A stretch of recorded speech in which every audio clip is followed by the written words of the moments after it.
Hi, I'm 9. Welcome to The Gist. Do you remember last week when I told you about Andrew Gillum, the former Florida Democrat candidate who came out as bisexual? Well, his coming out was the topic of a recent episode of the web series Cocktails with Queens.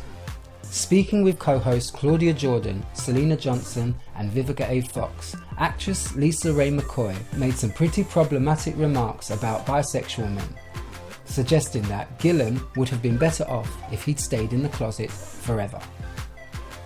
She suggested he's not really bisexual by saying, now he's got to come out and say, well, you know what, I'm not completely gay, I'm just bi, prompting laughter out of the other hosts. Vivica A. Fox surprisingly spoke out in support of sexual fluidity, saying, it's the world we are living in. She said, people are fluid, they are not afraid to love who they might want to love that night, baby.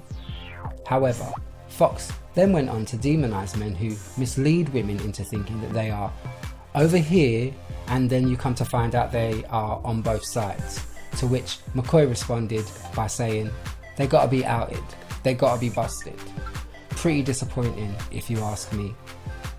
Earlier this month, TikTok admitted it restricted LGBTI related hashtags in some countries. The Australian Strategic Policy Institute, ASPI, conducted a study into TikTok's hashtags. It found the app shadow bans LGBTI related hashtags in countries such as Jordan, Russia and Bosnia. For example, if you search for the word transgender in Arabic, it would yield no results. When the study was released, TikTok said some hashtags were flagged as often leading to pornographic content. It also said that some hashtags were restricted to comply with local laws. TikTok's Director of Public Policy in Europe, the Middle East and Africa, Theo Bertram, was questioned by the British Parliament Committee. He said, I'm really sorry, we really got that wrong. Bertram said that restricting the spread of gay and trans content along with videos of plus size and disabled users was done to prevent online bullying. That was a terrible idea, he now conceded. Going forward, he said, TikTok would only act to prevent the spread of queer content if requested to do so by specific law enforcement agencies. He highlighted the anti-gay propaganda law in Russia as one such instance where TikTok may be forced to act. However, he clarified he thought it was a terrible law. A university in East China's Anhui province recalled a controversial health education guidebook as it defines homosexual behaviour as perverted. Hawaiian Normal University told local media that there is inappropriate content within the health guidebook concerning homosexuality and the relevant personnel will be organised to revise its content and delete inappropriate sections. Images spread online revealed the book's content included suggestions that homosexuality is against natural rules and is a character defect. The lifespan of homosexuals is shorter compared to others and they are more likely to be addicted to drugs, as well as homosexuality is perverted and can lead to social instability. Chu Li, a gender and education researcher, said that the homophobic guidebook could lead to multiple negative impacts on the university campus, including bias, discrimination and even bullying. Chinese citizens seem to have been split over the case. Although some claim the university was justified in making such claims about homosexual people, others praised the university's quick response in addressing the controversial content, saying it shows clear social progress in China. Pope Francis has met 40 mothers and fathers from an LGBTQ+ Catholic parents organisation to listen to concerns about ways in which their children have been discarded by the church. The parents opened up to the 83-year-old about the difficulties faced by their children within the church, and he appeared to show his support. At the end of the meeting, Pope Francis told the concerned parents, "Love your children as they are, because they are children of God." His words have been seen as a significant move forward, with the Catholic Church having previously condemned those from the LGBTQ+ community.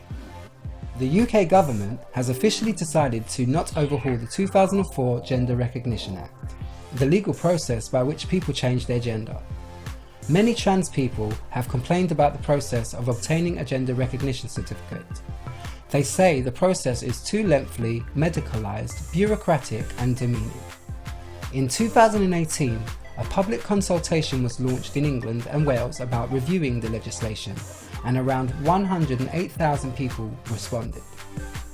The result published last week showed 80% of respondents were in favour of the legal process being changed to remove the need for a medical report. Over 75% indicated they want the requirement to provide evidence of living in their gender removed, and 64% said there should be no requirements for a diagnosis of gender dysphoria. Countries such as Denmark and Norway have already introduced such changes.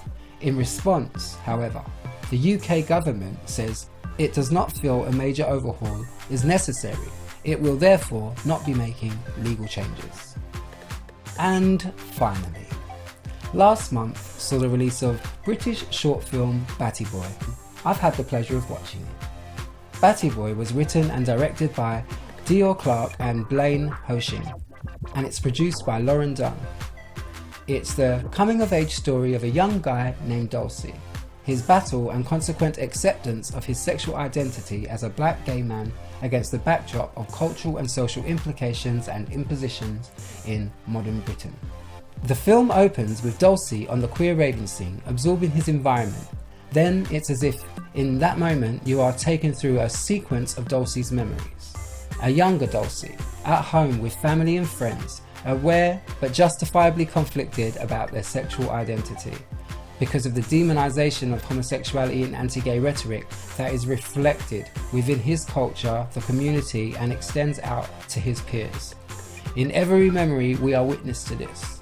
We see some very relatable situations that many young queer men have experienced. The internal battle of Dawes' sexuality is extremely well portrayed by the actor Dior Clarke. The film starts to wrap up with Dawes' eureka moment, where he returns home to tell his mum he is gay, and she accepts her son. A beautiful version of this story to tell, I must add. Returning to Dawes in the present moment, on the dance floor, celebrating self-acceptance in all his queer black boy joy on display for the world. Round of applause to everyone involved in this beautifully written and produced film. Can we get the full-length feature now, please? That's the gist this week. I'm Nine, thank you for watching.